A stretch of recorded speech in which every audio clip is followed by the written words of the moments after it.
इतना दिया सरकार ने मुझको जितनी मेरी औकात नहीं, ये तो कर्म है उनका, वरना मुझ में कोई ऐसी बात नहीं। तो हेलो दोस्तों, आप सभी का वीके मैथमेटिक्स आपसे लिए स्वागत है। ठीक है, तो आज हम बात करेंगे कि समुच्चय को हम कितने तरीके से लिख सकते हैं। ठीक है, तो इसका जो पार्ट 1 है ना, वो लेक्चर हो चुका है, तो उसका लिंक आपको नीचे डिस्क्रिप्शन में मिल जाएगा, उसे आप ज़रूर देखिएगा। बिना पहले आप उसे देखिएगा तब इस वीडियो को देखिएगा। ठीक है, तो जो आपका ये वीडियो है, ठीक है, इसमें हम बात करेंगे कि समुच्चय को कितने तरीके से हम लिख सकते हैं।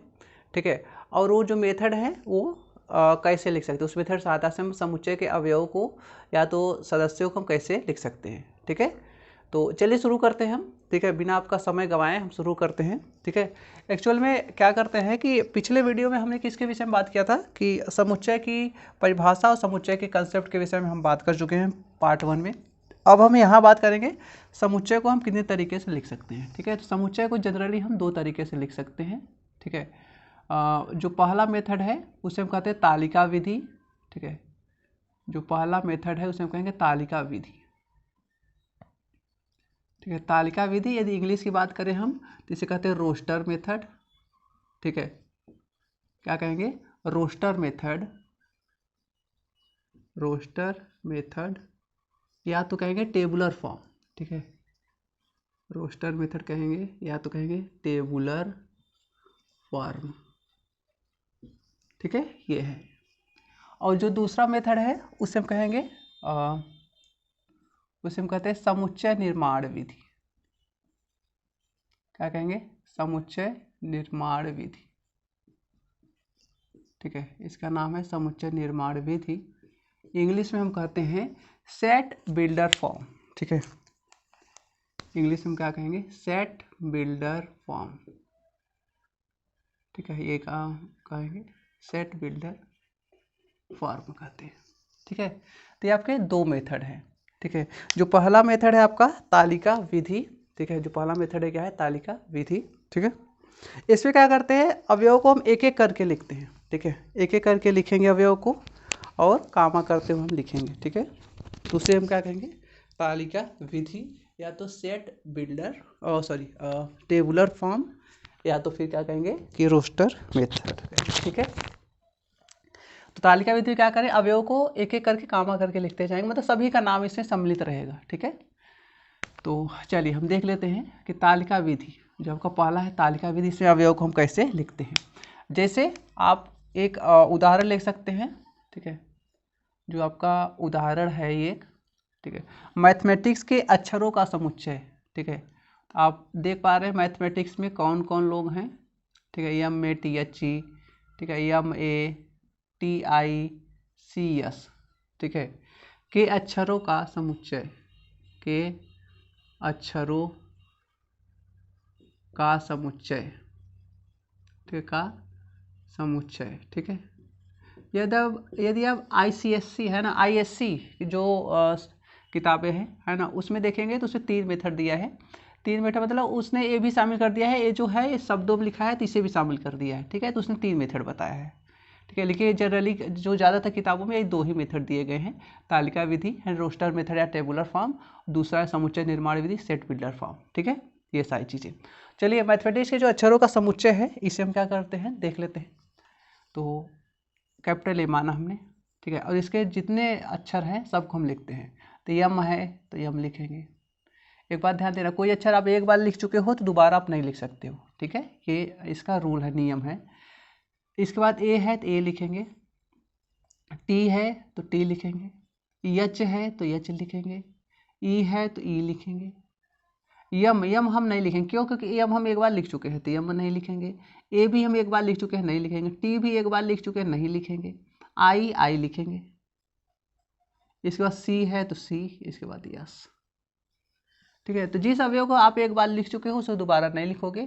तो ये क्या हुआ, आपका तालिका विधि से समुच्चय को हमने, समुच्चय के अवयव को लिखा। ठीक है, इसे सभी अक्षरों को आपको लिखना है। ठीक है, इस मेथड का हम प्रयोग कब करेंगे, तालिका विधि, जब आपके जो समुच्चय के अवयव हैं वो कम हो, तब हम क्या यूज करते हैं, जनरली इस मेथड का यूज करते हैं। यदि समुच्चय के अवयव को की मात्रा बहुत ज़्यादा है तब इस मेथड का प्रयोग करने में थोड़ा सा कठिनाई होती है। ठीक है, चलिए दूसरा में हम जो मेथड है, ठीक है, दूसरा एक प्रॉब्लम और देख लेते हैं। अंग्रेजी वर्णमाला के, है ना, अंग्रेजी वर्णमाला के, ठीक है, व्यंजनों, किसका, व्यंजनों का समुच्चय, के व्यंजनों का समुच्चय, ठीक है। तो इसके जो व्यंजन है अंग्रेजी वर्णमाला में उसे हम लिख लेते हैं, ठीक है। व्यंजन कौन है, ए तो स्वर में आएगा, व्यंजन है नहीं, ठीक है। तो बी, ठीक है। सी जो व्यंजन है वही आपको लिखना है, सी। डी, ई भी किस में है, स्वर में है, इसमें नहीं।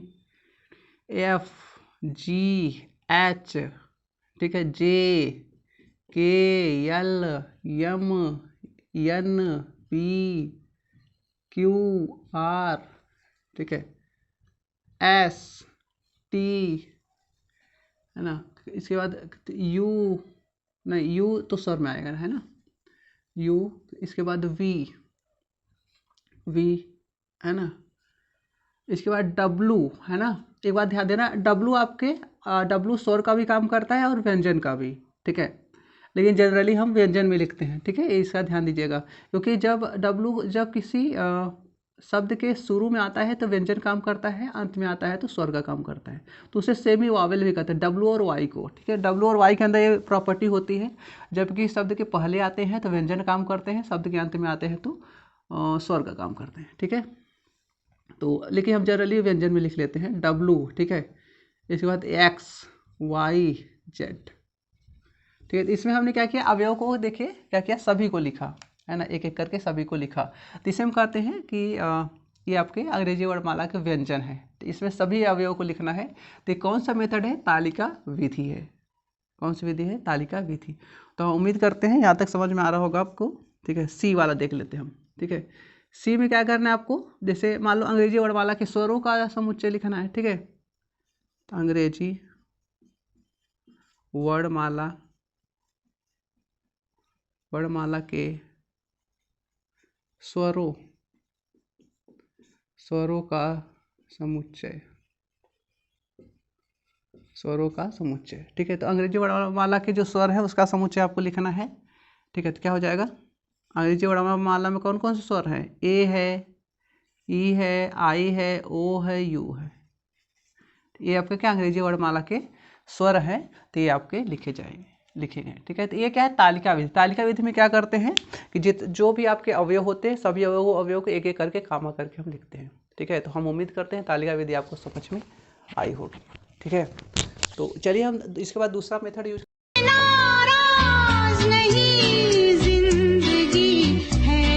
तो अब हम क्या करेंगे कि जो आपका समुच्चय लिखने की जो दूसरी विधि है ना, वो समुच्चय निर्माण विधि, यदि हम इंग्लिश की बात करें तो इसे इंग्लिश में कहते हैं सेट बिल्डर फॉर्म। तो उसे हम देखेंगे कि समुच्चय निर्माण विधि या तो सेट बिल्डर फॉर्म में हम किसी समुच्चय को कैसे लिखते हैं, ठीक है। तो जो पहला मेथड है आपका रोस्टर मेथड या तो टेबुलर फॉर्म, वो हम बता चुके हैं। अब हम किसके विषय में बात करेंगे, समुच्चय निर्माण विधि, ठीक है। इसके लिए आपको देखते हैं पहले कि एग्जाम्पल लेकर हम देख लेते हैं, पहले समझ लेते हैं कैसे लिखते हैं। तो जो पहले मेथड का नाम लिख लेते हैं, है ना। जो मेथड का नाम है वो है समुच्चय निर्माण विधि। क्या नाम है, समुच्चय निर्माण विधि, ठीक है। ये है, इसका जो नाम है वो है set builder form, set builder form, ठीक है। तो ये क्या है, इसका नाम है सेट बिल्डर फॉर्म, ठीक है। तो यदि हम बात करें तो आप जानते हैं कि जो समुच्चय होता है उसे किस में लिखते हैं, मझले कोष्ठक में लिखते हैं, ठीक है। तो समुच्चय निर्माण विधि को भी किस में लिखेंगे, मझले कोष्ठक में लिखेंगे। इसके बाद एक्स लिखेंगे। एक्स आप जानते हैं कि एक्स क्या होता है, कोई भी अवयव हो सकता है, ठीक है। जैसे आपने यदि एक चर वाला रैखिक समीकरण का हल किया होगा तो एक्स का मान देखा होगा 1 2 3 ऐसा, ठीक है। एक्स का मान यदि आपने दो चर वाला रैखिक समीकरण हल कर रहे होंगे, कभी एक्स का मान 1 मिल रहा था, 2 मिल रहा, 3 ऐसा, मतलब भिन्न भिन्न एक्स का भिन्न भिन्न मान मिलता है, ठीक है। तो इसीलिए हम क्या करते हैं कि एक्स का जो मान है ना, हमने एक्स मान लिया, अब एक्स कोई भी अवयव हो सकता है, ठीक है। तो इसके बाद क्या लिखेंगे, ये साइन जरूर लगाएंगे, इसे कहते हैं सच दैट, ठीक है। चाहे आप ऐसे 2 बिंदी लगा दीजिए और चाहे आप ऐसे एक लाइन खींच दीजिए। किसी किसी किताब में ऐसे लाइन खींचा हुआ है, किसी किसी किताब में ऐसे 2 बिंदी, जिसे आप अनुपात का साइन नहीं कहते हो, वो लगाया है। इसे अनुपात नहीं पढ़ेंगे, इसे पढ़ेंगे सच दैट इंग्लिश में, ठीक है। क्या पढ़ेंगे? Such that. ठीक है, इसके बाद क्या करें, यहाँ जो प्रॉपर्टी होगी अवयव के जो गुण होंगे वो लिख देंगे, ठीक है। अवयव के गुण, अवयव के गुण जो होगा लिख देंगे और इसके बाद क्या कर देंगे, मंझला कोष्ठक बंद कर देंगे, ठीक है। तो क्या करेंगे, ऐसा हम समुच्चय निर्माण विधि में किसी समुच्चय को लिखेंगे, ठीक है। तो चलिए हम एक एग्जांपल देख लेते हैं, आपको सारी चीजें क्लियर हो जाएगी। जैसे आपको लिखना है प्राकृतिक संख्याओं, ठीक है। क्या लिखना है? प्राकृतिक संख्याओं का समुच्चय, ठीक है। लिखेंगे प्राकृतिक प्राकृतिक संख्याओं संख्याओं का समुच्चय। देखिए इस मेथड का हम इस्तेमाल कब करेंगे, जब आपके पास समुच्चय का ढेर सारे अवयव हो जिसे आप काउंट न कर सको, मतलब गिन न सके, मतलब बहुत सारे, भाई बहुत सारी चीजें रहेंगी तो आप गिन नहीं पाएंगे। जैसे आसमान में बात करें, तारे, तारे ढेर सारे हैं, है ना, हम कब तक गिनते फिरेंगे, ठीक है। तो समुच्चय, तो तब हम यदि ढेर सारे अवयव हैं तब हम इस मेथड का प्रयोग करते हैं, समुच्चय निर्माण विधि का, ठीक है। तो हमें समुच्चय संख्या, जो प्राकृतिक संख्या है इसका समुच्चय लिखना है, ठीक है। तो आपको पता है समुच्चय को, सॉरी, प्राकृतिक संख्याओं को किसी दर्शाते हैं, n से, कैपिटल N ने लिखा बराबर, इसके बाद क्या लगाएंगे, मंझला कोष्ठक, ठीक है, यही तो। इसके बाद अब देखो यहाँ x है तो x लिखा, ये सच दैट, यहाँ x लिख देंगे। एक प्राकृतिक संख्या है, एक प्राकृतिक संख्या है, ठीक है, एक प्राकृतिक संख्या है, बस हो गया आपका काम, ठीक है। इसे कहते हैं समुच्चय निर्माण विधि, ठीक है। तो इसे क्या कहते हैं हम, समुच्चय निर्माण विधि, ठीक है। अब हम क्या करेंगे कि जो भी आप समझ पा रहे हैं कि जो प्राकृतिक संख्याओं का समुच्चय है ना, n बराबर एक सच दैट, ठीक है। तो ये प्राकृतिक संख्या, यदि आप इसे टेबुलर फॉर्म या तो रोस्टर फॉर्म में लिखते है ना, तो इसमें प्राकृतिक संख्याओं के सभी अवयवों को आप लिखते 1 2 3 4 5 6 7, है ना। अब बी वाला देख लेते हैं हम, है ना, कि जो बी वाला है इसे हम कैसे लिखते हैं, ठीक है। तो जो बी के अवयव हैं तो हम कोई मान लेते हैं जो समुच्चय है ए बराबर, इसे मंझले कोष्ठक में हम लिख लेते हैं 1 3 5 7 dot dot and so on, ठीक है। ऐसा लिखा है। तो अब पहले, सबसे पहले हम क्या करेंगे कि इसकी प्रॉपर्टी देखेंगे, मतलब ये जो मतलब ये जो समुच्चय है इसके मतलब गुण कैसे हैं, है ना, मतलब ये किसके परिवार का सदस्य है, ये सारी चीज़ें हम देखेंगे, ठीक है। तो इसके लिए सबसे पहले क्या करेंगे कि हम देख पा रहे हैं कि ये विषम संख्या है 1 3 5 7, है ना। तो आप समझ पा रहे हैं क्या है आपका विषम संख्या। तो ए बराबर क्या लिखेंगे, ए बराबर, है ना, एक्स सच दैट, है ना, एक्स सच दैट लिखेंगे। इसके बाद एक्स लिखेंगे, है ना। इसके बाद क्या लिखेंगे कि एक विषम संख्या है, ठीक है। तो हम क्या लिखेंगे, एक विषम संख्या है, ऐसा हम लिख देंगे, ठीक है। तो ये विषम संख्या है, आप समझ पा रहे हैं, है ना। तो बस, तो समुच्चय निर्माण विधि में लिखने के लिए हम क्या करते हैं कि सबसे पहले हम ये देखते हैं कि जो आपको समुच्चय दिया है उसकी प्रॉपर्टी क्या है, मतलब क्वालिटी क्या है, गुण क्या है, और जैसी क्वालिटी रहेगा उसी के अनुसार हम अवयव को लिखते हैं समुच्चय, ठीक है। तो हम उम्मीद करते हैं आपको ये समझ में आया होगा, ठीक है। तो हम उम्मीद करते हैं ये वाला जो प्रॉब्लम है आपको ये समझ में आ रहा होगा, ठीक है। ए बराबर 1 3 5 7, है ना, ए बराबर एक्स सच दैट एक्स एक विषम संख्या है, ठीक है। तो हम क्या करते हैं, ऐसा लिखते हैं, ठीक है। प्राकृतिक संख्याओं का समुच्चय क्या है, इस तरीके से लिख लेंगे, ठीक है। चलिए कुछ हम एग्जाम्पल और देख लेते हैं, आपको सारी चीजें समझ में आ जाएगी, ठीक है। चलिए, तो कुछ और चीजें हम देख लेते हैं, कुछ एग्जाम्पल देख लेते हैं।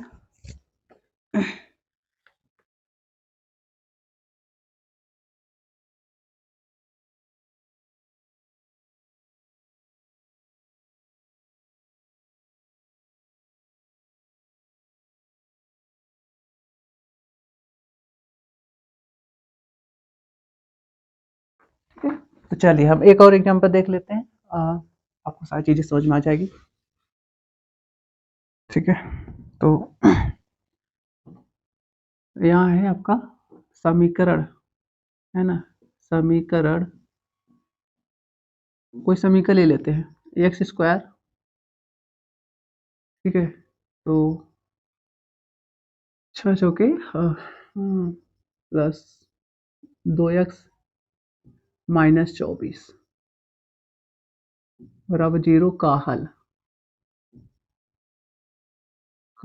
ऐसा लिख लेंगे। ठीक है, तो इसे यदि हमें लिखना है ना, तो आप नाम दे दीजिए इसका कुछ, ए नाम दे दिया हमने। इसे किस रूप में लिखना है आपका, ये समुच्चय निर्माण विधि में क्या लिखेंगे, एक्स सच दैट लिखेंगे एक्स। ठीक है, तो आप ये मत लिखिए, यहाँ लिख देंगे एक्स, है ना।